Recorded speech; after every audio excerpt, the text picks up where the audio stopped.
Сәлеметсіздер ме? Мен каналыма қош келдіңіздер. Каналыма тіркеліп қойыңыздар. Осы видеода мен сіздерге ынтымақты зейнетақы үшін қажетті 36 айлық табыс туралы анықтама жайлы айтып кетемін. Зейнетке шығу үшін енді 36 айлық табыс туралы анықтама қажет емес. Ол анықтаманың орнына сіздер 36 айлық табысыңыз туралы өтініш формасын толтырсаңыз жеткілікті.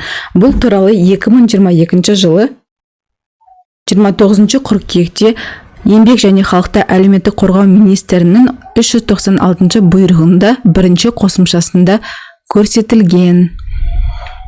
Бұл туралы бұйрықты біз adlet.zan.kz сайтынан алған болатынбыз. Яғни Қазақстан Республикасы Еңбек және халықты әлеуметтік қорғау министрлігінің 2022 жылғы 29 қыркүйектегі номер 396 бұйрығында көрсетілген. Яғни осы бұйрықтың ішінде бірінші қосымшада көрсетілген.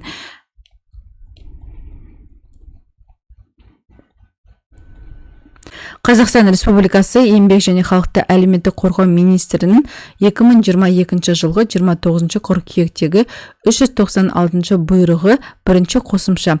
Бұл қосымшада сіз өзіңіз туралы мәліметтер толтырасыз, яғни өтініш формасы осылай болады. Және ең астыңғы жағында Қазақстан Республикасы Еңбек және халықты әлеуметтік қорғау министрлігінің ақпараттық жүйелерінен қатарынан кез келген 3 жыл үшін, яғни сіз кез келген 3 жылды өзіңіз таңдайсыз, яғни мынау 2022 жылдан бастап 2025 жылға дейінгі 5.600.000 сомасындағы жинақтаушы зейнетақы қорына немесе бірыңғай жинақтаушы қорына жүргізілген міндетті зейнетақы жарналарын барынша тиімді кезеңі бойынша орташа айлық табысты есептеуге келісім беремін деп толтыратын боласыздар.